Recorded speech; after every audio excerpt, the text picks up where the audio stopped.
Right, comrades, welcome to to this meeting of the Workers' International Network. We're very privileged to have with us a visitor from New York, Comrade Alan Akrivos. Uh, last week we discussed uh, the nature of the Trump regime, how we should characterize it, whether it would be correct, as some people have done, to characterize it as a fascist regime. And of course, one of the features of a fascist regime would be the complete and utter defeat and smashing of the working class, and therefore a long period before there could be any hope of a recovery.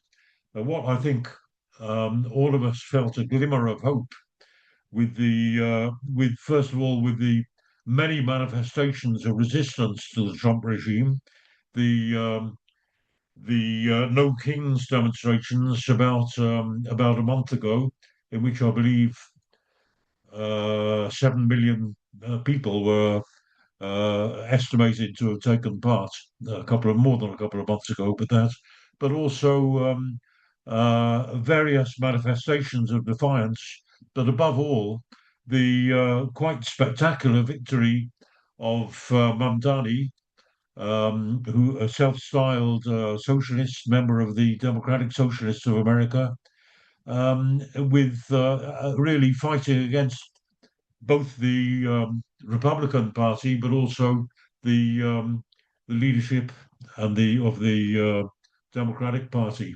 So it gave a little flicker of hope. Now we're very privileged to have Comrade Allen here. He's a lifelong revolutionary activist. I hope he won't mind my reminiscing a little that what we first met when he was a teenager in Athens. He comes from a family with revolutionary traditions in Greece, and it was soon after the downfall of the colonel's regime we met. And I think his uncle was a prisoner of the colonel's regime, and he has as I say, family history of resistance to reaction. So we're really privileged to have him here. He's a very prominent activist and trade unionist in New York. And over to you, Alan.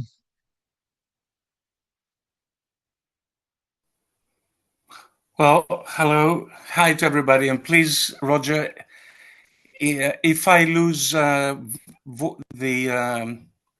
sound, please let me know so I can cut off the video. At the moment, it sounds okay. Yeah, It sounds fine. okay. Okay, Yes. very good. I'm very happy to see you all, and I'm very happy to see several names that we have crossed paths with over the years. I celebrated recently 50-year journey with the old CWI aftermaths, its various aftermaths. I was with the ISP for a period of time, then the ISP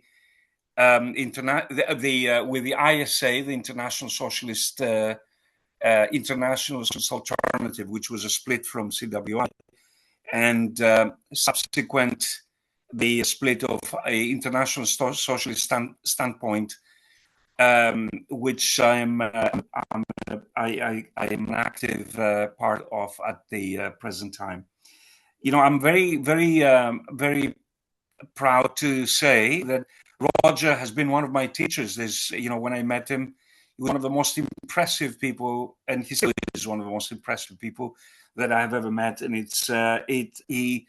he definitely played a role in inspiring me to migrate from the country I was born into becoming one of the founders of what was then Labour of the old Committee for Workers International, and then and served there for many years until its recent recent degeneration and multiple splitting that took place. I'm currently an active member of the Socialist Refoundation Tendency, a new formation that is many of people who have left Socialist Alternative are converging around at the present time to try to refound an effort towards revolutionary socialism and working class socialism in the US. And also, I am in the leadership of AFSME, of my local in AFSME, in the public sector workers in DC 37. And I should say we were among the first locals. Well, actually, we were the first local. Can you hear me okay? Yourself? Yeah, you cut out for a minute, but you seem all right now. I don't know. It completely blacked out. It was, I'm in the leadership of a public workers local, of public workers are about 120,000 members, has 120,000 members in New York, and we were the first local actually to campaign for public workers for Mamdani before he was a popular figure, that looked certain to win. We played a critical role actually in assisting the campaign at the early stages when it looked virtually impossible that he was going to be elected. It's nothing short. I'm going to start. I estimated about 20 to 25 minutes. If you will allow me, maybe 5 extra minutes or something, or maybe some things we'll not have time to cover in the introduction, but maybe comrades will ask questions, and we will, I hope we engage in a thoughtful and productive discussion. So it was nothing short of a political earthquake. I mean, literally, in some ways, it looked as if it was, something that came out of a political galaxy. I mean, the mainstream New York, this looked, and nationally, and I think even internationally, the event of the victory of Zohran Mamdani, who's born in Uganda, of Indian parents, and is a young 34-year-old, is an advocate, open advocate of a version of democratic socialism, who was elected mayor of the metropolis, in effect, of the international financial capital, like New York City, which everything that happens is international news. And what is even more significant in this city, I mean, I wasn't sure if I was ever going to see that in my lifetime, but nevertheless, it is. You wait long enough, you get to see things. His victory speech itself, it was a tribute. He paid tribute to Eugene Debs, unapologetically, who was the founder, as most comrades here would know, is the founder of Revolutionary Industrial Workers of the World and a 5-time US presidential candidate with the Socialist Party in the first part of the 20th century. He's a foundational figure of socialism, of socialism in the US. And he quoted actually Eugene Debs by saying at the very beginning, I can see a better dawn for humanity. He was quoting Eugene Debs at that time, and I think that is. And just to give very quick synoptic, some details, not full details, but to give a picture to comrades. The victory was by 9 points over the combined candidate of both parties, in effect, in New York. Andrew Cuomo for governor. Both parties, and the power centers. In other words, Wall Street's big business, the real estate lobby, the billionaire class, in both parties of the Democrats and Republicans, and Trump, if you count him like that. It was a massive electoral defeat by 9 points, and with the greatest participation, electoral participation, since 1966 in New York, with over 1 million New Yorkers voting for a socialist for a democratic socialist candidate. The other main thing I want to, the other main point really that comes out of that is in many ways a return to a class struggle program as opposed to the standard way that politics is conducted until recently in the US, generally, of between the Republicans and Democrats, around identity politics. Like you have to, if you're black, you have to vote for the Democrats. If you're LGBTQ, you have to vote for the Democrats, and so on. That was the kind of identity politics that has been the dominant, including the left or most of the left. But it was in many ways a breath of fresh air into the return of a class centered, centered on the needs of the working class. A program that was, and I'm mentioning it for comrades who might have missed aspects of this program, for a $30 an hour minimum wage by 2030. He campaigned for free buses in the city, for a free childcare program for the 6 month to 5 year olds, which is absent in the US, for a freeze. That was a huge demand of the 2 million units of rental units, freeze in rent, which was a burning issue. The creation of city grocery stores that would provide lower prices for consumers, and of course, I mean, these were the concrete demands for unapologetically defending Palestinian struggle internationally. And it was a body blow. I mean, just to make a general point, it was a body blow to the rampant, which is consciously cultivated, Islamophobia, racism, anti-immigrant campaigning that Trump has done in New York and nationally, as well as the Democratic Party in many ways. I mean, it was not insignificant that Zohran Mamdani won one third of the Jewish vote. I mean, Jewish American voters are a huge bloc in New York. It won 1/3 of that vote, and of course, it was this was overwhelmingly of the young people, young Jewish Americans, and young people of generally, and it was a direct consequence of his principled stance on the question of defending the rights of Palestinians and standing up against the genocide in Gaza in the previous period, which was centered in many ways. If comrades remember, a year or two ago, he was the only elected official, because he was in the state assembly of New York. He was the only official who actually took a principled stand, standing for Palestinian rights. I should say that him and myself spoke on a common platform, to a crowd, with him, speaking on Gaza, and he came along to speak. We have, where we spoke together, and of course, it was completely, nobody gave him a chance of winning. I mean, even a year ago, the claim was that probably it was only him believing that he was ever going to get elected mayor of New York. This is some of the basic factual kind of elements that I want comrades to keep in mind in terms of the deeper developments. I return for a moment because it occurred to me this morning when I was thinking about this discussion about a certain element of the dialectic, because New York, it was the epicenter, according to the preeminent historians of neoliberalism.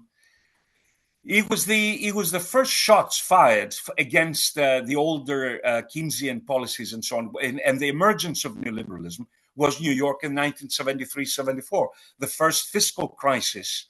And from then on, of course, it explodes through the Reaganites, the Thatcherites, the international global offensive of neoliberalism, which was augmented, of course, by the collapse of Stalinism and so on, over to bring us to the present day. But there's a certain dialectic that is in the same political space in New York, that a body blow against the established common, that it delivers a body blow to neoliberalism with the demand and a resounding victory for a program that intends to return to the demand of working people for a decent life around the demands, the limited demands, but important and potentially explosive demands that Zohran Mamdani brought to the equation in terms of the. It's a virtually 50-year cycle. I'm not much of a believer in any cycles, automatic cycles, but there is a certain dialectic in terms of the return of the blow and of the crisis of neoliberalism returning to New York at the present time. These are some of the features of the situation. It was a deeply. I will make some general observations, and of course, we will return to some of the critical questions that comrades will want to discuss as the discussion goes on.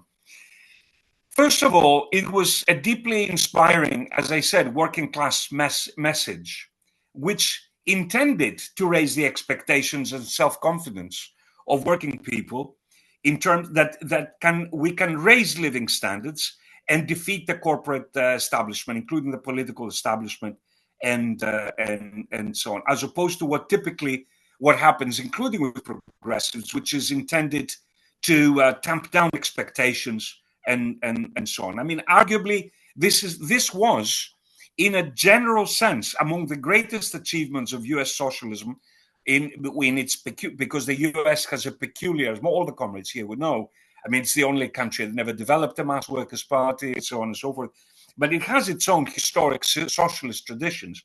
This is one of the greatest achievements in the last 75 years or more.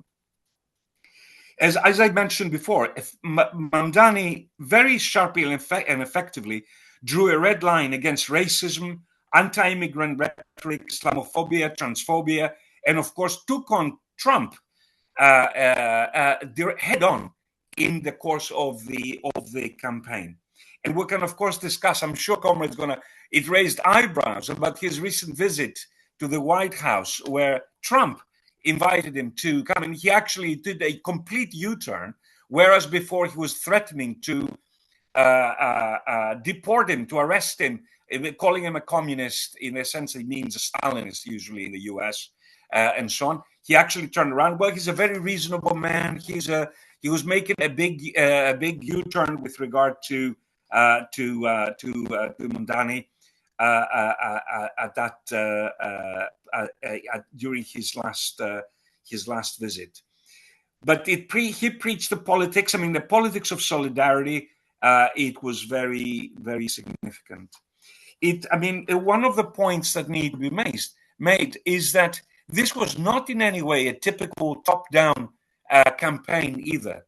And in this, I will bring some personal features as well. In my experience of during the campaign, the lived experience, if you like, which is no substitute, like abstractions, and you will hear plenty of those in the analytics that's going on in the various ultra-lefts and the siloed ultra-lefts who prefer to remain pure and clear and clean from any actual engagement with what was, in effect, a monumental movement. It was the engagement of over 90,000 canvassers on a regular basis to bring about the victory, with basically no serious funding from any big money and so on. It was funded with small donations by his base, and the active participation, including meetings and regular house meetings and fundraising that took place across New York, a city of over 8.5, some people say over 10 million people, that took place in several boroughs. And the other achievement, I should mention, it was the return of between 9 to 10%. Some people say 7 to 10% of people who voted for Trump returning to voting for Zohran's program, which shows it exposed the soft underbelly, if you like, of what kind of program is needed in order to defeat the Trump racist, anti-immigrant, offensive that is still carried on to this day across the country. And of course, I don't have the time to go into the Trump regime. I think Roger spoke about that. That it is not a fascist. We do not have a fascist USA. But it has profound Bonapartist features that are becoming more and more evident. And there's clear evidence that he is intending to strengthen enormously executive power in terms of the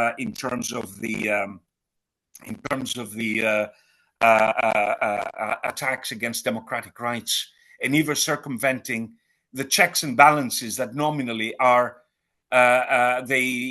exist for the American political system in order to establish a more Bonapartist regime that is with a dominant executive in its center. Just to make a quick reference to his to the weaknesses of Zohran, I'm running very quickly out of time. Because on the one side, I want to emphasize, and I think it's very important to emphasize the positive in terms of this political earthquake, because I think it will profoundly affect. I think it's going to profoundly affect the political geography of the U.S. And what is this victories? What there's these seismic, this kind of events that take place are indicative. I'm putting it in a very shorthand way of the changes in the fundamental political economics of the U.S. That has to do with the fact that 40% of American people are in a state of stagnation or near despair, increasingly over the last 20 years. A process that's accelerating, and that is reflected fundamentally with the increases of the inflation of rents, of the healthcare costs, of childcare costs, of the cost of living in general, and so on and so on. That is what, and this is producing the earthquakes, if you like, of what Trump was, because that's what Trump represents. Fundamentally, it was a deep desire for people for change against the status quo, not steady as she goes argument that was everything is okay argument that was made by the Democratic Party. And furthermore, it was the question of, and this also is part of the earthquakes that we saw earlier with the Bernie Sanders campaigns, which capitulated, of course, and opened the door, in effect, to Trump twice with its inability to break out of the circle. But it was indicative and instructive. The Bernie Sanders campaigns in 2016 and the previous electoral cycle, in terms of opening the door to what was the Zohran Mamdani movement, because there is a conviction behind that a workers' need program can win and will show to win. Of course, socialism is nothing if it cannot start from the idea of the need of defending and how to defend for real the interests of working people in that. And I mentioned, actually, I was going to mention something personal, because I had the first, not only on the trade union level, when we were a very small minority, arguing, taking the struggle of the need for the unions to engage in a united front way with this campaign and to support this candidate, because he was a genuine candidate for working people and against racism, for Gaza and all of the above, but also the fact that it touched like an electric wire hundreds of thousands of young people, including my daughter, her girlfriend, and through them exposing us to dozens. I went to meetings of dozens of young people who are out there canvassing, door to door, knocking on doors during the summer in the heat of New York. Some of you would know what that is like. Canvassing tirelessly for and asking for the first time questions. What is socialism? How do we take this movement forward? What is the next steps? How can we win?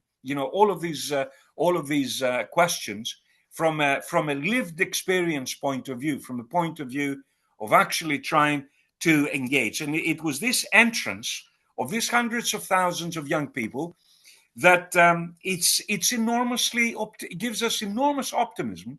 And the effect also this had, apparently it had a profound effect, the victory, from what I read in international media and vice versa. Also, I was discussing with Roger before how your party developments in its initial enthusiastic stage had a big effect among the more advanced, among the democratic socialists and so on. That in effect, a big step forward for the movement in the UK would have been a huge assistance and a huge step forward for us here in New York to advocate. Unfortunately, I understand it's a very complicated process that's continuing to unfold, but that's how it goes. But I wanted to say it was a first-hand experience of this struggle, to try to come around to some of the problems. I mean, Mamdani basically, while, as I said, all these positive developments took place, there were critical missed opportunities to take the movement forward. He failed to project, trying to put this in a concise way, a clear plan of how to maintain his mass volunteer base to stay organized. He has a kind of view that this was great, and now we're going to, and he completely missed the point that the only way that parts of this program can be won, and it should be said with some degree of certainty, even sections of big business now acknowledge that this has gone, the pendulum has gone far enough, and they have to make some concessions to avoid worse, if you like, more forceful movements like this, because this movement terrified sections of the billionaires of Wall Street and so on and so forth. It absolutely terrified them in the way that it emerged out of the clear blue sky in their shiny little world. But he missed he missed an opportunity to come. And one of the demands that we inside from RIF Foundation, but also large chunks of democratic socialists in New York, the Democratic Socialists of America have reached, as a result of over 12,000 members at the present time. It's an incoherent, that's my timer, that I reached my 20 minutes, and it's a sign that I'm going to start to wrap up in a minute. But it is, Don't worry, it is. you can, you continue a bit longer, that's no problem. I will. It's the only way would have been to launch a mass rallies and to show to the billionaire class that is intended to fight that in effect the canvassing, the mass base that supported him should not be relegated to the role of spectators without agency in order to. And there is a risk of dissipating. It's not a done deal yet. And I will oppose, actually, because there's many of the Cassandras, and all of you know, and I know you know, the Cassandras of the ultra-left who, already predict the failure of everything until they read the Holy Gospel of what Trotsky wrote, 1938, and pledge their allegiance to that and that only, is not a done deal. It will depend how this unfolds, both in terms of the activation of his base, will depend on multitude factors, including the possibility of an onset of recession or a busting of the bubble that exists in the U.S. economy, or the development of the possibility of Trump, after making repeated U-turns of threatening to, now it tries to embrace him as a positive, as a regular, as a good man who we agree. And this, of course, could turn around just as quickly to make it return to threats. And of course, this could lead into a social explosions in the next period. Also, Zohran, because of his ultimately social democratic, I mean this in the classical, more traditional sense, and so on, he failed to point to a critique of capitalism as a system. In other words, he wants to attack poverty, he wants to attack rents, he wants to attack cost of living. But of course, the necessity exists for him to, even in an educational sense, preparing his base what's coming, to prepare to explain that what was needed is a suggestion that a deeper system change is needed in order to resolve these problems. A deeper going transformation of capitalism and so on and so forth. And of course, the issue is that this is not, and it's a general, and I would like to get your view, because my theoretical framework of these developments of both Bernie Sanders and Zohran ultimately at this moment, and the same with Trump in many ways, and I would include YP and Corbyn and Sultana in the same general framework, that these are manifestations of left populism and not the historic, traditional sense of the old labor, of the old workers' organizations, the way we grew to know them in the 1970s, 60s, and 70s, and so on and so forth. That there is this element, I think it's more pronounced in the case of Britain because of its experience still of large layers and all the unions, much more pronounced than the business, all overtly business unions in the US, which I should say, I mean, in many ways, American trade unions in most places, in most cases, they're nothing more than insurance companies that provide some services to workers and become agencies for basically electoral appendages to the Democratic Party. That's what the Democratic. It's not to say all of them are like that. There are exceptions, and so on. But these are left populist manifestations. They have much more of a youth revolt character, which of course connects to through the immigrant base, not through the standard conduit, the template that Roger would advocate to me as a young student of Marxism at the time, of the traditional organizations of the working class that hold they were rooted in the work. Yes, they're bourgeois workers' organizations according to Lenin, but they're still grounded. That none of that, in my opinion, really is applicable to the present time. These are mostly manifestations after the bulldozer of neoliberalism, the collapse of Stalinism, went over these phenomena, and we have now the early sprouts of new phenomena that we have seen in the forms of Podemos, of the Syrizas, which again, I don't need to explain. I know Roger wrote a book about that.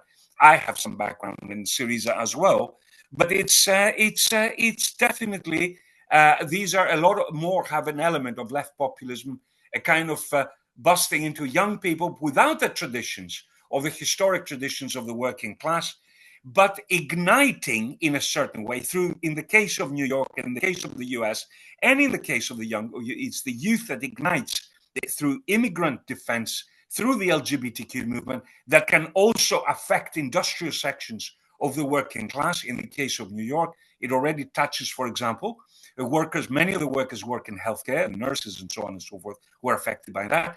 I have personal contact and friends and so on with the transit workers, the transit workers union in which supported the Mamdani campaign. And through that, you find, again, the beginnings of the influence. I mean, for example, one of our campaigns in the next period is going to be to build strong Zohran Zohran or pro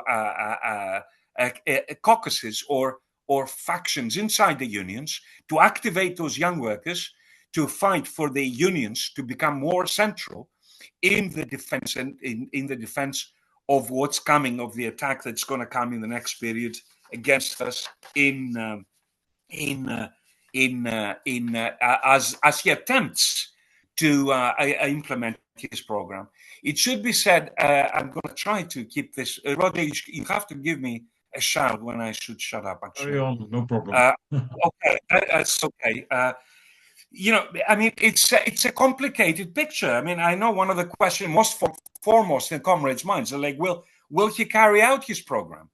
And that is, I think part of his program is probably going to be implemented in the short term. For example, the freezing of the rents. It's in his power to implement it very quickly. Of the freezing of the rent of 2 million rental units. There's limitations there for us to campaign for, to say that should be a rent freeze and rent reversal in many ways across the board of rental. I mean, it's a huge rental city in New York, so it's not adequate. But that would be seen as a huge positive step. Why? Because every landlord in the city is terrified by the fact that now, with that mayor in place, the possibility that rent strikes could take place across the board, independently of the wishes of the mayor, with people feeling that there is a new balance of forces, which it is temporarily, that would allow them to move in that direction. There is other parts of his program that depend on funding or to be determined by funding. For example, New York receives over $7 $7.4 billion from federal grant money from Trump, in effect, which is in Trump's discretion as an executive, whether these grants will arrive in New York, which could serve. Of course, the only leverage is not to try to placate Trump now, as some people say, in terms, even though he didn't take anything back actually in his visit, in my opinion, and it was Trump who was bowing down to what is a victory, a victorious campaign, and trying to, just like big business now, are trying to put their arm around, even the Financial Times and New York Times, who opposed him viciously before, are only put their arms around. It's, well, we got to be reasonable, and the usual shit that they do. And the same with some of the funding, especially with regard to childcare, can only come from state funding. Technically, of course, it's the political leverage of launching a movement which is at the epicenter of what's needed to keep the struggle in the front and center in terms of of what will take place. I think also the $30 an hour minimum wage by 2030, which is part of his part, I think is going to begin to be implemented. It's in his power to begin to be implemented, and inevitably it's going to increase the pressure for wage increase in order, because the needs of working people in this city and the young people who cannot live with the current status quo is not going to magically disappear with promises of a better future down the road. So, in terms of how far that program will be determined ultimately by the objective factors like a possibility of recession and so on, and subjective factors, to what degree we manage to assemble forces within DSA and the unions and the youth movement as an independent canvassing force. We're calling basically for the canvassers to continue to meet as an independent force at the present time, to keep his feet to the fire and to continue to build a movement, or to what degree it will stagnate into a mire of bureaucratic, a kind of example of Corbyn's first, which I don't need to remind most of our comrades here. I see that not all of you are British, but I'm sorry if I miss. I see Thamos, for example, who's definitely not British, but it's very important to see that this will be the outcome of the concrete class struggle, the lived experience, and so on. Will the Democratic Party split?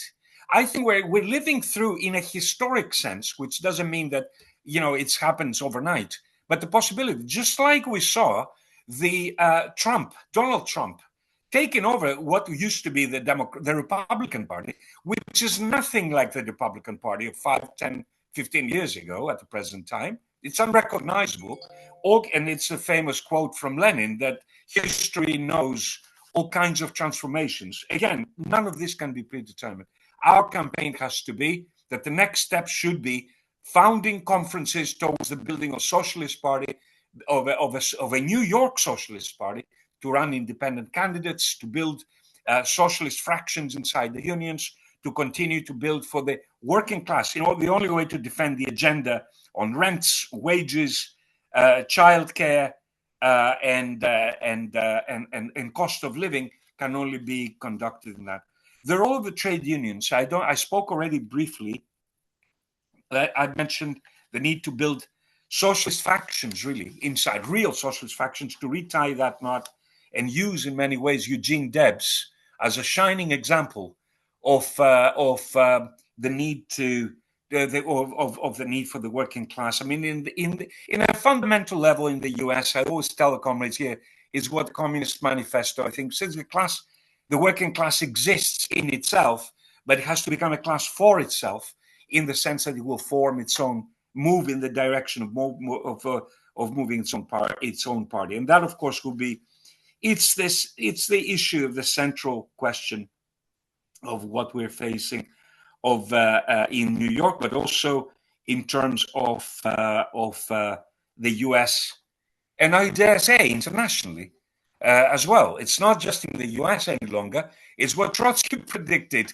You know, a Europeanization of America and an Americanization of Europe is taking place, where Europe, bereft of workers, of authentic workers' parties, or even of elementary authentic workers' representation, that has been one of the outcomes of bulldozing, of the bulldozer of neoliberalism in the last period. So I hope I gave a little bit of a glimmer, of a picture, if you like, to the comrades of what has taken place, what we have seen. The good, the bad, and the ugly remains.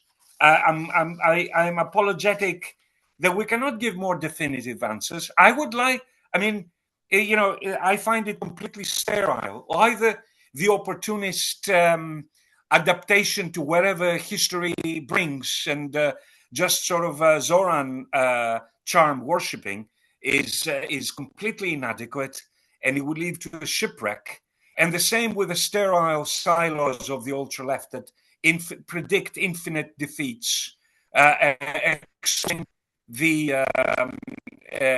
own inadequacy and inability, if you like, to engage with the living process, replacing with scholasticism and with lyrical and poetic quotations the actual living struggle, the agony that millions of New Yorkers, of immigrant New Yorkers, the people who are terrorized by the ICE raids, rounding up immigrants, the terror regime that Trump is intending. These are real things that most of the ultra lefts, all the ultra lefts, ignore in one way or another.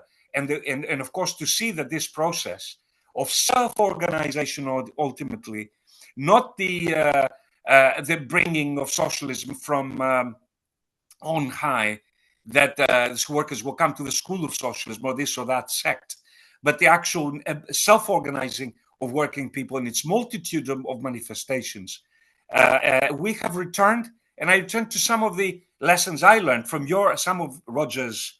I attended the lecture. I re-watched the lecture on the First International. I think it was in this forum that Roger gave on the First International. I keep repeating that the most appropriate template, in my opinion, for the present period that we're going through, and the need for defense scientific socialism, but it's more of a template of the First International in many ways, in which we need to engage, and that's what DSA is in many ways. DSA at the present time includes all forms of petty bourgeois, utopian, bourgeois socialism, you name it, is in it.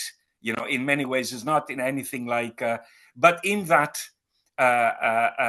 we need to defend, in that, and in the unions, and in the canvassing base, we need to defend the ideas of a scientific program of scientific socialism that's rooted in the working class, the need to nationalize the banks, the need for thoroughgoing transformation of capitalism. It's the only way that it's going to ultimately take the movement forward in this period. So I should close there. I apologize for going a little over my time, and I want to thank all the comrades for their patience and interest with regard to the new and exciting developments that take place in New York and nationally. Thanks. Very good, comrade. Thank you very much, Alan. That was, don't apologise for going over time. I think all the comrades were completely gripped by your explanation of what was happening. It was crystal clear. It was balanced. It gave factual information, but also all kinds of theoretical observations related to the topic. And the lessons which you drew out are, of course, applicable worldwide. By the way, you mentioned that it was not only British comrades. I'd just like to inform you, we've got comrades here from Britain, Ireland, USA, Cyprus, South Africa, Denmark, Italy, India. I hope I haven't left anybody else. Right, I'll open the discussion for, I'm sure a lot of comrades have points to want to make. Ian, you've had your hand up for several minutes, so I'll let you in first. Thank you. Yeah, I think I put it up the first time Alan was talking about possibly being out of time because unfortunately I'm at a few in-person meetings about your party today and might have to get back to that before the end. But I do really want to feed in and learn from this really important discussion. I think the word balanced about the analysis was very true of what I've heard from you and what I think we have to be, because I've seen some really stupid, like terminally online ultra leftists. I don't even know if all of it is particularly of the left, talking of purity politics of Zoran's already sold out. One particularly obscene example was about how he denounced swastikas on a Jewish school. And some people saying, well, he was accepting the framing by not immediately and without evidence and without saying anything else, calling it an inside job. It was just absolutely, um, people will say that's what the mayoral should have done, don't understand anything about politics or anti-racism for that matter.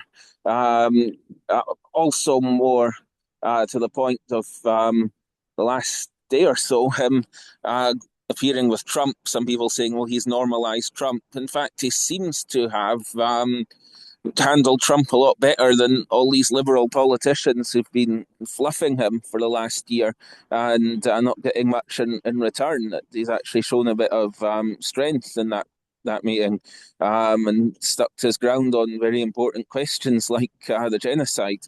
Um, on the other hand, I understand why some people, after the last few years, are so wary of left elected politician in the States because Bernie Sanders twice getting behind Democrat candidates who'd effectively stolen the election from him. Then the whole experience of the Biden administration, where Bernie actually was one of the last people standing supporting Joe Biden after he fluffed his lines in the first Trump interview, and even the establishment were saying that he had to go. And AOC, a particular disappointment, is sold out a lot earlier in her life than Bernie. You could say. I don't even know if I'd say Bernie's a complete sellout. She seems to have gone further in a lot of ways, and the subordination of that wing of the Democrats to the wing that's most committed to smashing the left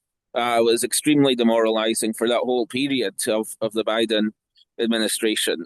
So I would be interested in how different Zoran is from those people who did, to their credit, more so perhaps than to his discredit, who did support and campaign for him.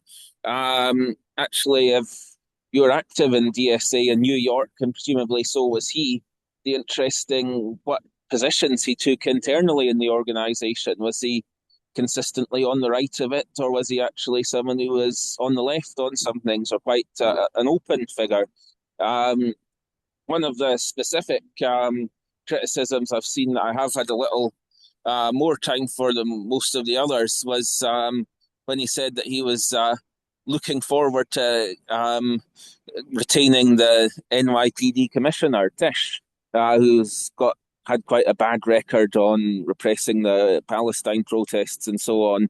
I think was one of four that Eric Adams got through, possibly because of all of his scandals.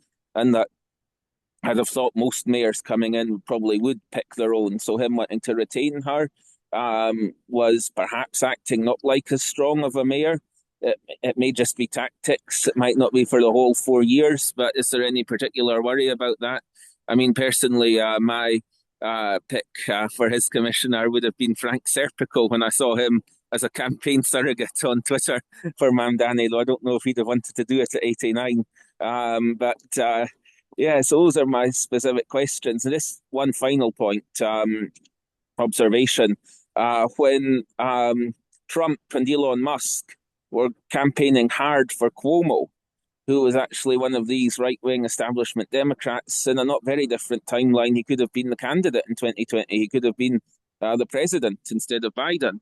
That when they were campaigning for him, it really flipped the narrative from that demoralization, the lesser evilism, Biden supporting Bernie supporting all sorts of bad things from Biden, including, I think, worst over Ukraine, because of the lesser evilism with Trump. Suddenly Trump was saying we have to vote for the lesser evil to keep out the socialists. And it was totally turned upside down and back where it should have been, if Bernie had possibly not been robbed, managed to not be robbed in 2016 or 2020, expose the unity of all the capitalist politicians against the left.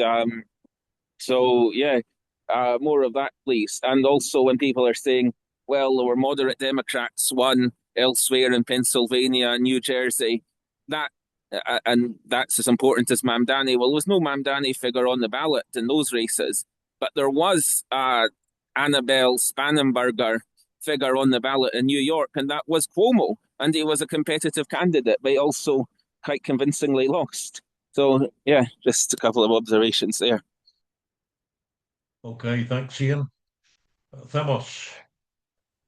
Well, it's refreshing to hear an analysis from Alan of this situation there, and I think it's very important to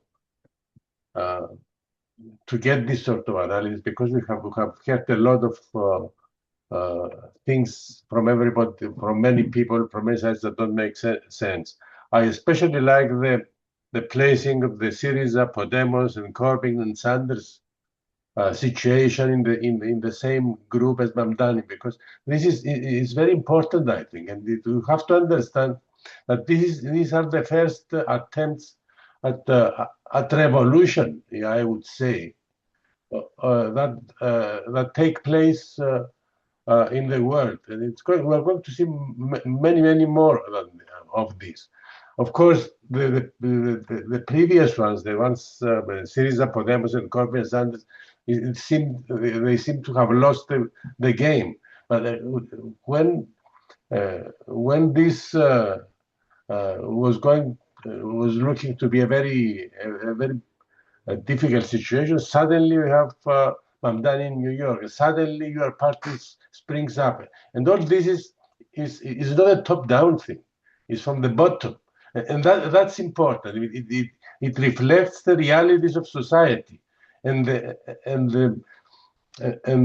lack of clear leadership is there. But we cannot just complain that there is no leadership. We have to engage with these events, because 21st century revolutions are going to start like that, and are going to grow like that. And we should resist the ultra left's haste to get everything right, and we should understand that unless we organize these masses in the movement, and unless these masses are organized, because we are not going to organize them. I don't believe that we have the gospel and go there and organize them, but we have to have clear perspectives. And I am also encouraged by the proposal that we need a united front politics at this moment. It's very important. It's very important to get into the battle and develop together with this movement both our organization and political perspectives. And of course, we don't have much time. I mean, we are living in a very dangerous epoch. We are living in an epoch of wars. We are living. I would define it as a new flare-up of imperialist wars, and we should understand that we have to work with this dangerous minefield. We are entering an era where we shall need much more than we needed for a long time. This is going to be a hard struggle. We have to understand it. We have to be careful not to jump into adventures that are going to destroy our forces, are going to destroy the working class. We have to insist. I cannot vouch for Mamdani what he's going to do. And it is not important what his personal qualities are. The fact is that he's doing things and he's promised things and he's going to fight for them. And if he succeeds even in a fraction of what he promised, he's going to have to deal with with reaction. He's going to clash with the establishment again and again and again. Of course, we could have a Tsipras situation when everything was given, when he gave up, but it doesn't have to be that way. And in this clash, we should be there. That's very important. Thanks so much, Enrico. Yeah, I will not repeat because you know very well what I think about election.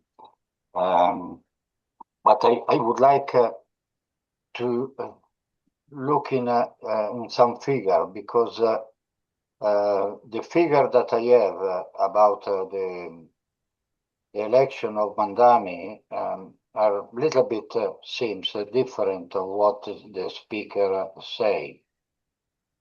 What I would say is that, for example, we have the 65% of abstentionism in New York, and Mamdani, he got around 1 million of votes. That if we look in the vote that what is called Kamala Harris got in 2024 is nearly 1 million less, because Kamala Harris in 1924 and 2024 she got 1,900,000 votes, when, as I said, Mamdani got only around 1 million. So another thing that is important for me is see the composition of this vote. We're talking we're talking a lot about the winning of the working class in New York, and the figure that I have, that is the analysis that we did about this election, show more or less exactly the opposite, in sense that, for example, okay, Mamdani got the vote of the majority of the vote of the Black, Latinos, Asian, and other. He lost with the white vote. In consideration of the study, for example, the majority, he got the majority of the people with a degree, with a bachelor of the university degree, but he lost with the people without any school, with only the secondary school, etc. So, and if we look in about income, Mamdani lost in with the people, that the population with less of $30,000 per year, and instead he gained on the population that had an income over the 30,000, and even up to the over the 100,000 income. And I know that is difficult to divide this kind of income, but I guess that the majority of the working class doesn't reach the $100,000 per year, or between the 50 and the 99,000. And that, for example, just to give a figure that I have, maybe you have other figure, but Mamdani got the 56% against the 36 in that range, and they got the 50% over the 100,000 against the 43%. He got the majority of the people that live in New York less than 5 years, up to 10 years, he lost of the people that are born in New York. The big problem that the majority, and he got the majority, was the people renting the house. And another problem was the cost of life. And as a main problem is the cost of the housing cost, where he got a large margin, 59% against the 33%. And that, for me, or for us, is the main problem. The main problem is the housing problem in New York. And that is the winning and the gaining of Mamdani was the housing for New York plan. In New York, the cost of houses is very high in proportion of all the United States of America. And as I said, I have a figure of the 2023. New York had 3,705,000 housing, were living housing. 1 million were occupied by 1,009,000 occupied by owner. That is the 30% of the lot, and 2,324,000 were for rent. That is the big problem, and that is where, in my opinion, he got the vote. So, as I said, in my view, is a little bit different. The viewing of this election. After, what can I say, is thinking that Mamdani, like Alan say clearly, and I am perfectly agree with him, that is a social democratic of the old, on the historic way, thinking that he can solve the problem is an utopia. And what about the meeting that Mamdani had yesterday or the day before with Trump? They seem as a very good pal. The problem is that there are a lot of money to be put in the housing program, and of course, at the end, the billionaire or the investor will support that because they can make money. And the working class really problem are, of course, is the housing, like there is all around the world, because I remember only a week ago, I think, or 2 weeks ago, Gini, that he was talking about the house problem in Ireland. We have the same problem in Italy, etc. Is not enough, in my opinion. I finish. That's Enrico. Number of comrades, hands up. It's a really lively discussion, but comrades, try to keep. I don't want to cut people short, but can I try and be a bit briefer? Thank you, Matthew. Yeah, okay, thanks, comrades. I think there's a few things. I mean, I'll try and be brief. I think that first of all, we should actually understand the importance of this in terms of the importance of New York itself. I mean, it has been said by a number of members, leading members of the US ruling class, that New York is the capital of capitalism, which it is. I mean, in financial terms, it is the actual, in global terms, the base of the system in many ways. And the fact that obviously they don't control it politically is a huge thing. It creates huge problems for them. And you can see also, of course, the political breakdown I mean, I think the other thing, of course, is that actually this is part of the actual disintegration of bourgeois democracy itself.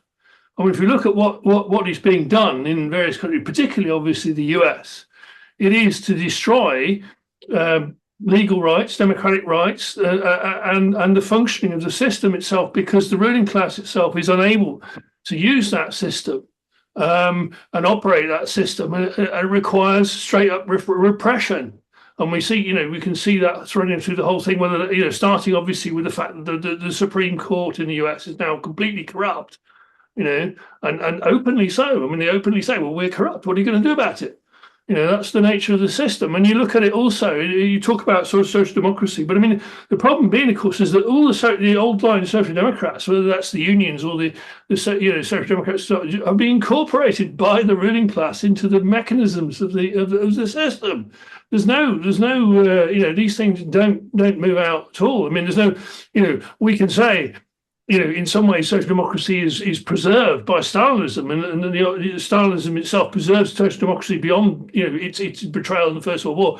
And the fall of Stalinism actually then, of course, actually forces the disintegration of both social democracy. And we can see also, the same thing can be said for the unions. I mean, if you look at the US unions, a position in which, Trump is now, basically both sacking hundreds of thousands of people, and there's no response, nothing. The unions don't even say anything. They say, oh, we might turn up in a court case. There's no actual action of any sort, and people are being told, oh, particularly in the case of the air traffic controllers, they're told they're going to work with no wages. No wages, no contract, no bloody money, slavery, nothing. Union says nothing at all, not a word. This is the nature of where we're at, and it's how under those conditions and the conditions in which the working class itself is being having its living standards pummeled into the floor, that we see this kind of explosion. I mean, not obviously.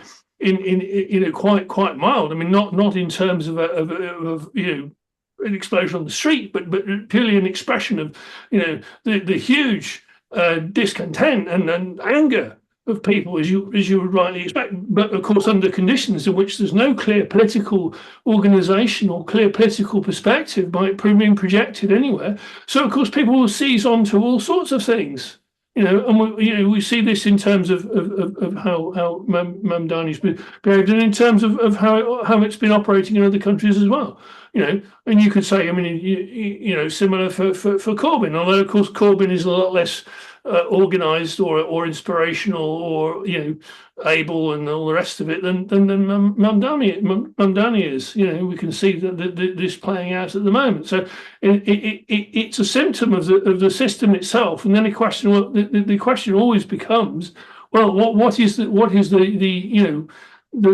development of consciousness in the working class and organisation of the working class itself from a very low base in terms of the US, and under conditions, as I say, the system itself breaking down, day by day,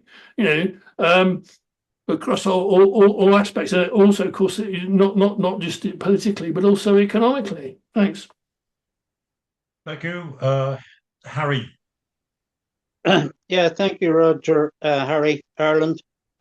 I mean, I think what it's shown, this massive vote, is that not only in America, we're seeing it in Europe, we're seeing it in Britain, that even with a very limited socialist program, of which the Mamdani program is, it means very limited, and Alan has pointed them out, free buses and so on, it still is enough to show that there's an orientation against the established parties and an orientation towards some form of socialist perspective and a socialist future. And that's, I think that's clearly demonstrated. And I'm sure it's not just New York, it's probably right across America as well, as indeed right across Europe. The big question is, and I think it's too soon to say, is how Mamdani is now going to act. What's he going to do? And I think the first thing he did was not sending a very good signal. I mean, that meeting with Trump was effectively saying that he's going to work with this fascistic Trump regime, and what it's going to do, what it's going to do with policing in New York. Is he going to tone down the anti-Semitism that's spreading throughout New York, and on migration, even on the Middle East policy? I thought Mamdani was quite toned down in his meeting with Trump, and he was basically sending a signal. Well, we can work together. That certainly was Trump's outcome of it, and I think it was, to be honest with you, Mamdani's as well.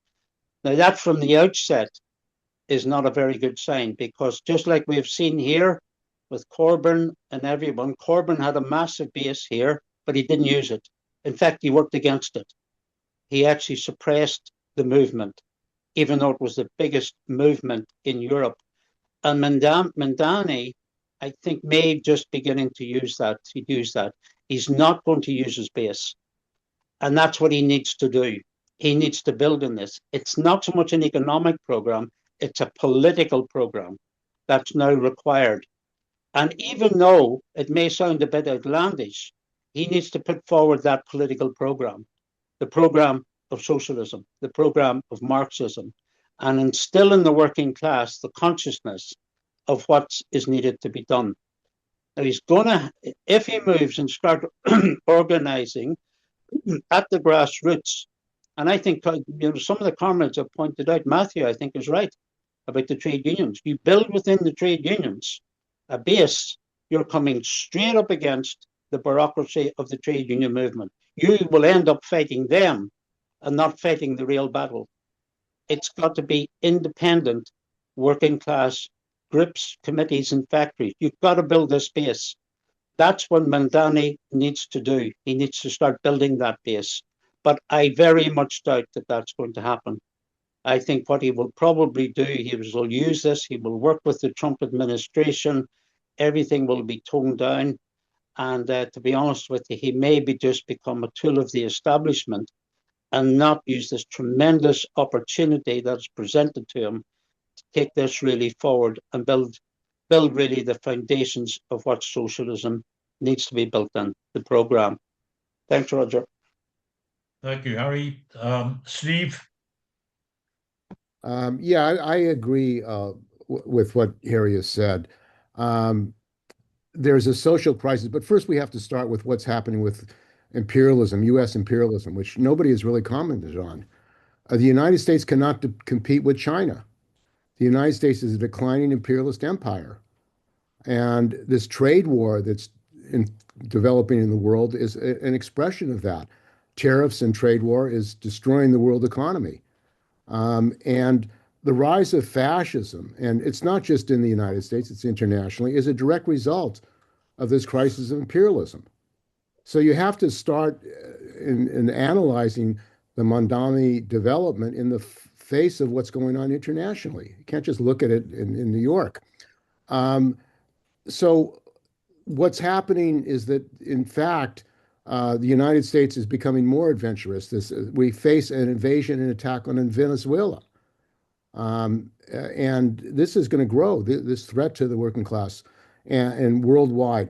Now, where is the AFL-CIO? Now, Mamdani got support of the majority of unions, but Mamdani himself is not fighting for single payer. In fact, Mamdani is silent about the privatization of Medicare Advantage. And you have to say, if you're not going to fight for single payer national health care in the United States, which is a key question now in the shutdown of the government, where the Democrats and Republicans are basically pillow fighting. They're not talking about single payer. They're talking about more money to the insurance companies or money to individuals. But where's AFSCME, for example, on that? In New York, they put the retirees local in trusteeship because they were supporting single payer and they were against Medicare Advantage. The fight against the union bureaucracy is absolutely central to the fight, not only to protect workers, but the fight for a labor party. And the fight for a labor party is critical. The DSA has, as a social democratic party, the view that you're going to have a electoral road to socialism. This is what they say, that you're going to be able to have socialism by elections.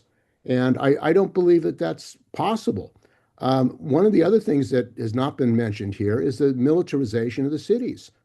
No one is talking about the fact they're using ICE as fascist gangs to terrorize cities, Chicago, Los Angeles, Charlotte. These fascist gangs, and they have $170 billion to build up a fascist military force in the United States. Just recently, the Democrats are saying you have to obey the Constitution. Why are they saying that?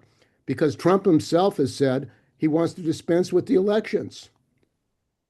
And he has the backing of the Supreme Court. You have an insurrection Supreme Court, an insurrection Congress, and he's talking about martial law, the Insurrection Act, and dispensing with the midterms. The Democrats and the politicians, including Mamdani, are talking about more getting ready for the elections in the midterm. I think, as Brandon Johnson has called for, and also Mayor of Chicago, and also Sarah Nelson, the need for a general strike. There has to be a fight in the unions to prepare for martial law. Those are the real conditions. The United States, American capitalism is not going to solve its problems. It's a declining imperialist empire. It can't compete with China. I don't think people really understand that. They don't get it. The United States can't compete with China. It's deindustrialized. The capitalists moved all the industrial production out of the United States. The United States can't compete with China. In fact, Trump has had to step back from his, tariff trade war temporarily with China. Why? Because the United States can't compete. So what is going to happen internally in the United States is the contradictions are going to grow. I think that the young people, the working class, more and more are looking for a political alternative, and they hope that Mamdani will be able to defend them. I understand that there's a growing anger and class hatred in this country against capitalism, against Trump, against fascism. These mass protests against Tesla, against the oligarchy and fascism, it's a sign that a class consciousness is developing. But within the unions, the trade union bureaucracy is not interested in class consciousness. There's been no mobilization of the unions, despite the fact that Trump took away the union rights of 750,000 workers. No unions have called for mass demonstrations, mass mobilization of their membership. Why? Because they're afraid of their membership. They're afraid of 1 million workers going to Washington, D.C. In fact, yesterday there was a rally, tens of thousands of people calling for impeachment of Trump, and the unions are absent, MIA. This union bureaucracy is terrified of the working class, and it's terrified of Trump, and it has no solution. It has no solution. What is the solution? A socialist program of workers taking control of the banks, of energy, and a socialist program. So I think that that's where we have to go. And I think that in the unions, there's growing anger, frustration, and there is going to be a backlash because although the union bureaucracy has ignored the call by Brandon Johnson and Sarah Nelson for a general strike, we're moving in that direction. And there is a growing interest in the idea of a general strike, but that has to be fought for in the unions and against the union bureaucracy who really don't even want to mobilize their own members. When you think about it, federal workers, 750,000 workers, the unions, AFSCME, those national unions of federal workers did not themselves call for unification of the labor movement and a national day of action. This is the kind of thing that we need. We need national days of action of the workers. We need democratic fights in the unions for control, for debate, for discussion, even the issue of fascism. Some people here don't believe that you have a fascist government. Well, you have Steve Miller, you have open fascists who believe in fascism, the techno-fascists who have been put in charge of the government, David Sachs, Peter Thiel, these people are in charge of the U.S. government. This is similar to what happened in Germany. When the fascists took power, they put in the capitalists directly in charge of the economy. That's exactly what has happened in the United States today. You have these techno-fascist billionaires who are directly in charge of the U.S. economy.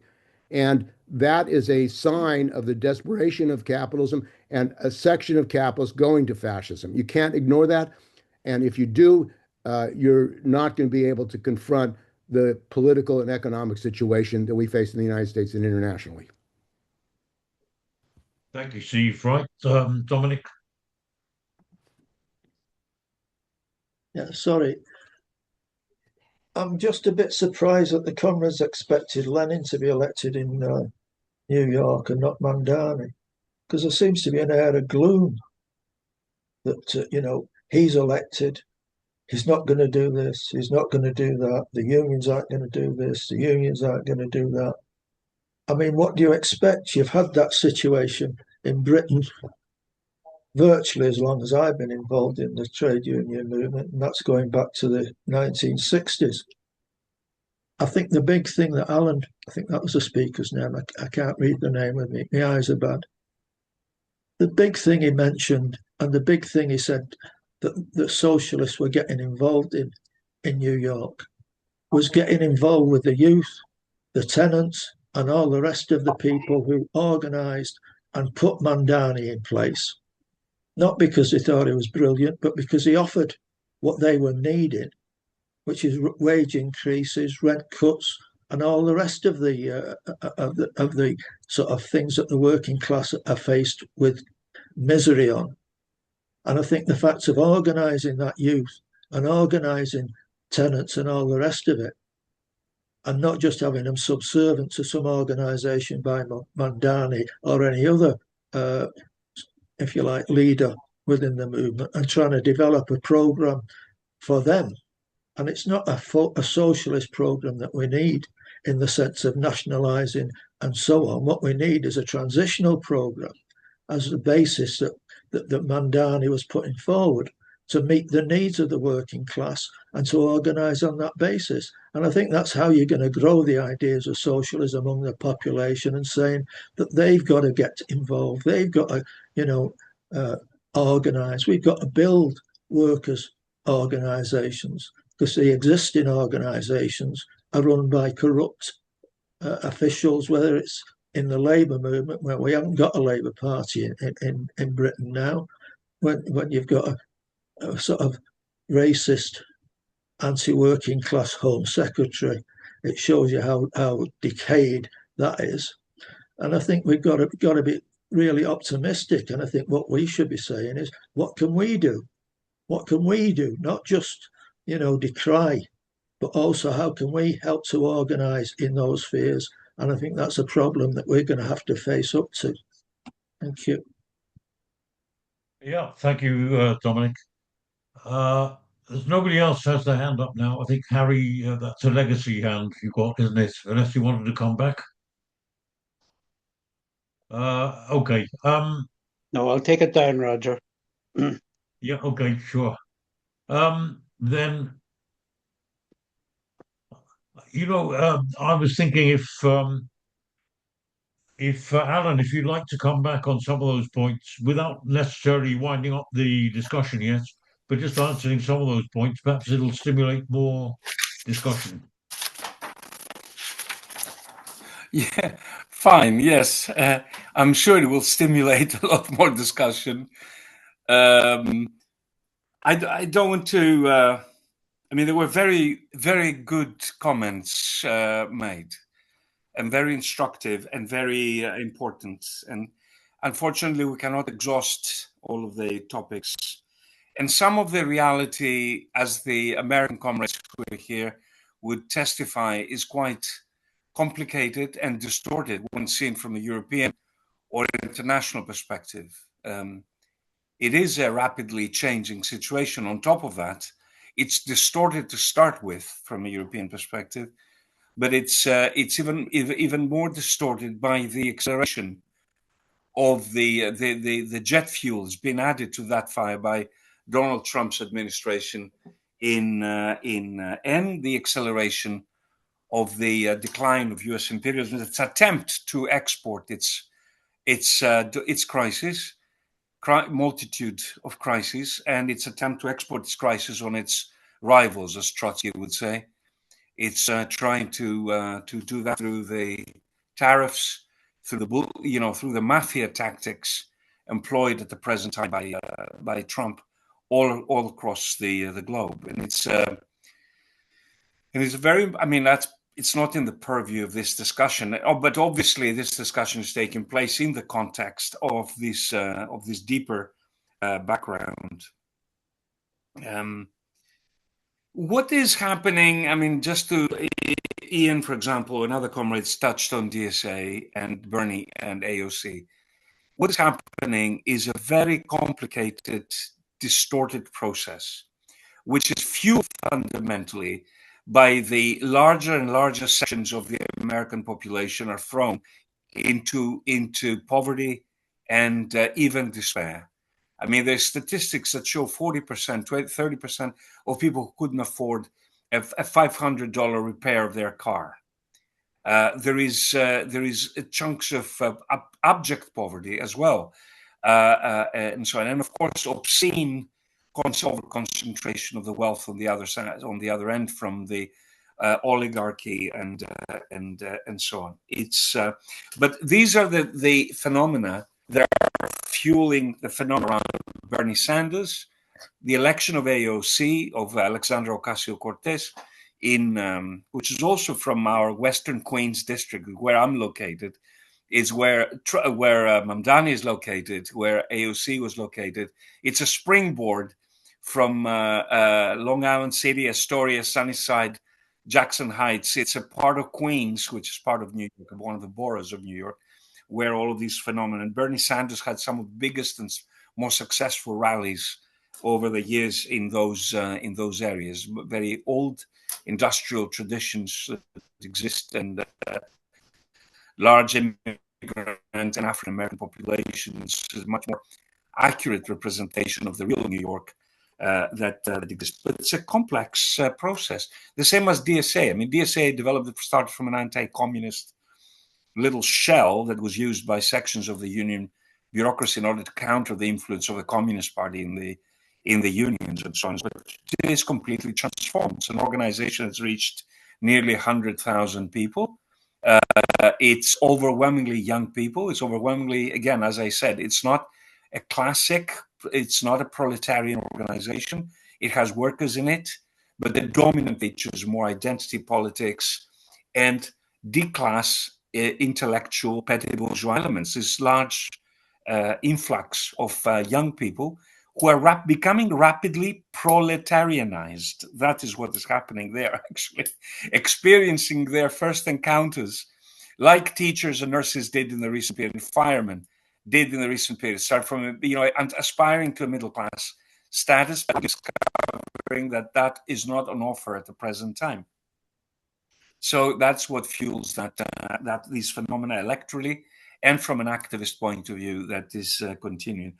I mean, Bernie, of course, sold out. I mean, in a certain sense, he sold out the movement. He could have been a truly transformative figure like Eugene Debs if he had stuck to his guns and launched a new formation. Nevertheless, we cannot take away the actual positive impact of socialist ideas flooding into the US and making socialism popular. I mean, everybody discussing about socialism. Was it the correct sort of socialism? In my book, no, but still was a lot more discussion about socialism, the election, and some of that's like the term communist, which was ascribed to Marx, and so on. And say, well, that's a term, in many ways it's imposed by our enemies. You look at the way Trump kept bringing up communist and revolutionary and Marxist and socialist all the time, which is a way that these ideas are become popularized and proliferate into larger sections of the youth, through them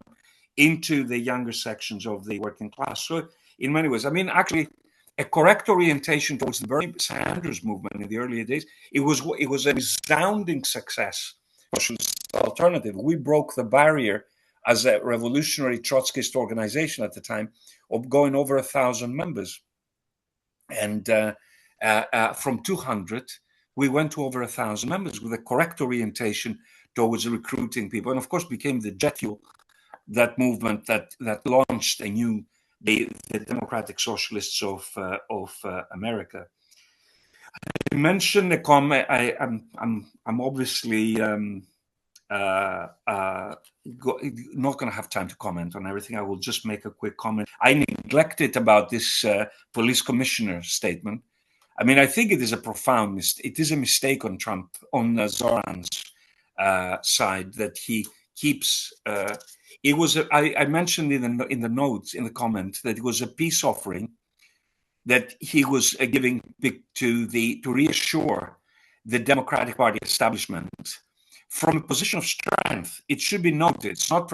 It's from a position of the victory and everything else to reassure the establishment. It was not a positive development. It was a negative development in that sense. And of course, needless to say, the police actually has been the front lines of the attack, and really a nest of racist, fascist elements in New York, where and so on. But there's a long journey still with regard to that. Whether she will be, it's unclear to me whether she will be kept. I mean, he's imposing conditions at the same time on Tish in terms of changing the police, reforming the police, and things like that. And when that reaches a kind of limit, we will see how that process unfolds at that time. On the question of the effects of Mamdani, actually, Ian and other comments commented on that. There were other elections where moderate Democrats or left Democrats were elected, but there is clear evidence in at least 3 or 4 cities of Mamdani-like who are candidates are going to be on the ballot. Actually, it was one defeated, very much like Zohran, in the case of Minneapolis, a candidate that was running for mayor of Minneapolis. In the course after August, he switched gear and adopted the successful program of Mamdani and Zohran in Minneapolis. My opinion is that it's in the blue cities, that's the Democratic Party dominant cities: Boston, New York, Philadelphia, Baltimore, Washington, D.C., Chicago, Seattle, Portland, San Francisco, Los Angeles, and so on and so forth. It will we will increasingly see candidates like Zohran to one or another degree. Why? Because nothing succeeds like success. I don't remember who said that, but actually, in America, which is the fount of pragmatism, they will definitely try to replicate his success in that sense. The question of DSA, I'm making a quick comment that part of the drift of socialist alternative and its failure to actually capitalize on some of these gains is to be found in its failure to actually act correctly, to orient towards at that time. I was the executive committee of Socialist Alternative at the time. We failed to actively and correctly orient inside DSA. We were a disciplined, organized force. They had 1,000 members, not all cadre, but 1,000 members, grounded in traditions of this old CW, the Committee for Workers International. We had good union positions. We had elected Shama Sawant, which was a standard of the revolutionary socialist left at the time in Seattle, elected as councilwoman in Seattle. And we could have become, I'm putting it in a very concise Marxist sense, because I interpret all the comrades here have grounded in Marxist theory. We failed to become a Marxist spine of a left-wing inside DSA at that stage, not aiming to recruit inside DSA, but aiming to become a pitch flag that would have actually assisted the left inside at that the incoherent left that was emerging at that time against the right wing of DSA, which wanted to crash that movement into the Democratic Party. We failed to become a left pole. And as a result of that, the left in DSA was defeated at that stage. And as a result of that, SA drifted, Socialist Alternative, drifted into utterly destructive sectarian belief in its own self-miracles, which have actually led it into its current crisis. It was a similar process, by the way, a failure to correctly orient the living movement, yes, incomplete, incoherent, not fully Marxist, everything else, movement of Bernie Sanders that destroyed the Cliffites, who were much larger than Socialist Alternative at their earlier stage. They were utterly destroyed. The ISO in the US was demolished as a result of that. I will turn very quickly to some of the very important comments that Enrico made with regard to the elections. First of all, the abstention rate, I mean, just for comparison purposes, so that we have a sense of proportion. In 2021, I believe, the turnout for the for the mayoral elections was 23%. And that was part of a trend of a range of elections between 15 to 25% over the last period. The last elections, the 2025 elections, which again by other countries' standards is low, but nevertheless was 42%, which is extraordinarily high by recent standards. I want to stress, in a sense, American time, India time. Sorry, carry on. Did the comrades? So also very important was the fact that he flipped the Bronx. And again, some of the distortion from a European perspective is the question of the correspondence of wages to voting patterns, because I know the comrades tend to think the lower the wages should be more one way or another.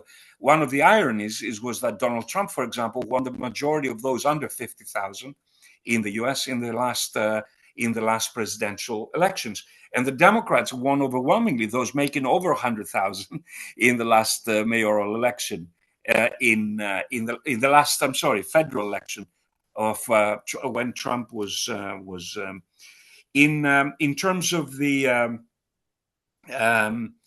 those under 30, as Enrico correctly quotes them, that the block of the under 30,000, which would, I suspect, I don't have the statistics in front of me, but we can dig them up. But I'm certain about that the majority of that block would represent a large section of the African American working class, for historic reasons of racism and discrimination and so forth and so forth. This is one of the most dedicated Democratic Party voters. Ironically, in this case, they will be shooting themselves by voting for Cuomo, who was the disgraced, degenerate former governor but who has appeared on the Democratic ballot, and he was he was a historic Democratic scion of a big party, of a big name family in New York, the Cuomos and so on and so forth. But that distorts a little bit of the picture. For example, median wage or average wages in New York at the moment is $80,000 a year. My daughter, who is a relatively new worker, I mean, she's in the category of teachers, skilled, degreed workers. Their average pay, this was the bloc that overwhelmingly voted for Zohran and so on, should make something in the vicinity of $60,000 to $65,000 a year. Union workers, which is New York is the most unionized city in the country, would make typically $75,000 to $100,000 or more a year in New York. So it's there is no mechanical or automatic correspondence between the voting patterns and who voted. It's not an overwhelmingly, I suspect that a huge majority of the immigrant working class, large majorities of the youth voted. I mentioned 1/3. A critical vote was the Jewish vote, which was quite unbelievable considering the hysteria on anti-Semitism and pro-Israel campaigning of billionaires that has been conducted. That 1/3 of Jewish Americans in New York voted for Mamdani and so on. I think other comrades made extraordinarily important points. I mean, there's some discussion that needs to be had with regard to the threats, as Stephen mentioned, with regard to the actual threats and potential threats that are represented. I mean, and I didn't comment on Venezuela or Trump's policies. I didn't have the time. I think it's accurate what Steve said with regard to a failure to comment on single payer by Zohran. I think it's accurate. I want to remind again the distortions of the U.S. system about, for example, my union AFSCME, which is, as Steve says, charmingly said, is in trusteeship because of its impartial bankruptcy, because it manages the healthcare system. And that's one of the ironies is that these unions in the U.S. in many, many instances, including the auto workers, including AFSME, including SCIU, some of the biggest names, which are being largely transformed from unions, classic standard workers organizations, have become insurance agencies and appendages to the Democratic Party because of the bureaucracy and so on and so forth, is they are managers of their own health system. So the bureaucracy is entrenched in managing the healthcare system that they provide to the union members as a benefit, as opposed to campaigning. Quite correctly, as Steve said, they're not campaigning for single payer or a national health system and so on and so forth. And I think that's something, but it is important.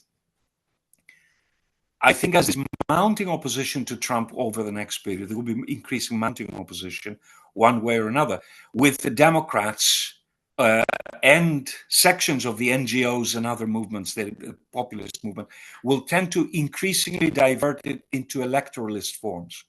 Our jobs from within DSA, from within socialist factions in the unions, from within the movement at large of the socialist movement, which is in a huge crisis at the present time. The so-called socialist outside of the sects are in a huge crisis. I mean, aside those in the Alala land, like the Alan Woods group, the revolutionary communists, which is growing as like a bubble at the present time, preaching the gospel of Alan Woods, is in a huge crisis, in the sense that we failed, as I said, the most serious forces to build inside DSA to become a Marxist spine that could have some effect, actually.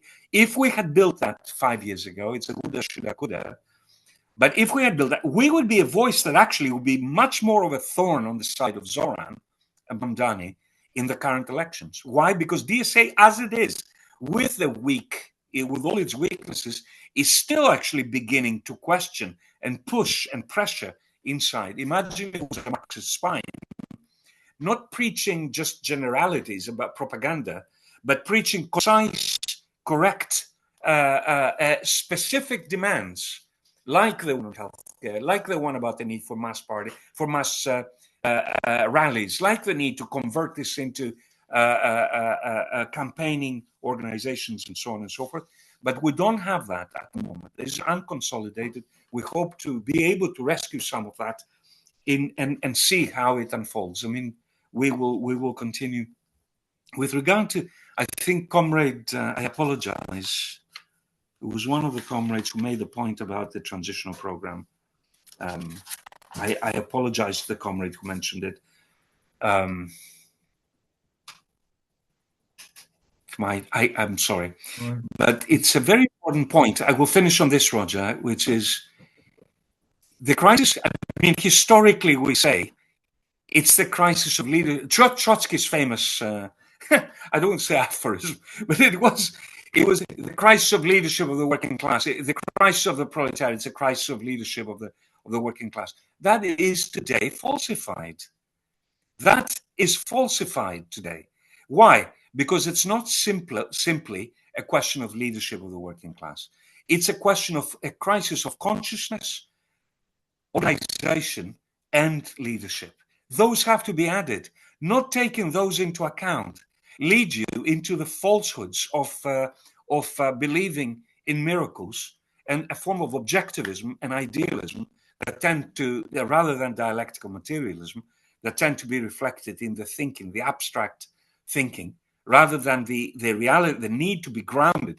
They need to go through the process of the regrounding, the refoundation of the workers' movement, the socialist movement, the labor movement, rather than simply preaching, if we, the working class, had the correct slogans and the correct leaders at this moment, it would immediately resolve the problems, which is no longer accurate. I apologize for going on too long. And I would stop there and thank you once again for the opportunity to have me. Well, thank you very much, Alan. I think we found this one of the most stimulating discussions we've had. I know we often say that, but I think this is, I really do appreciate the light that Alan has shown on the situation. I would like to just make a couple of points which just that we've seen before. We've seen huge waves of enthusiasm, of breakthroughs, of inspiration of millions of people, of the possibility of a breakthrough and the beginning of a new era. We saw in 2016, we saw that Bernie Sanders got, I think, 13 million people supporting him, and then shrank back from challenging the Democratic leadership and suddenly just betraying the hopes of all those 13 million, mainly young people, who are inspired by what they considered to be a socialist aim, and just betrayed them into the hands of Hillary Clinton at that time. We've seen that. We've seen, of course, Alan knows better than anybody. We've seen how Syriza actually, on the crest of a huge movement of occupations and demonstrations and strikes, general strikes again and again, how it actually won the lead, won the election and formed the government, and then organized and mobilized the population behind a referendum. Shall we challenge the bankers or not?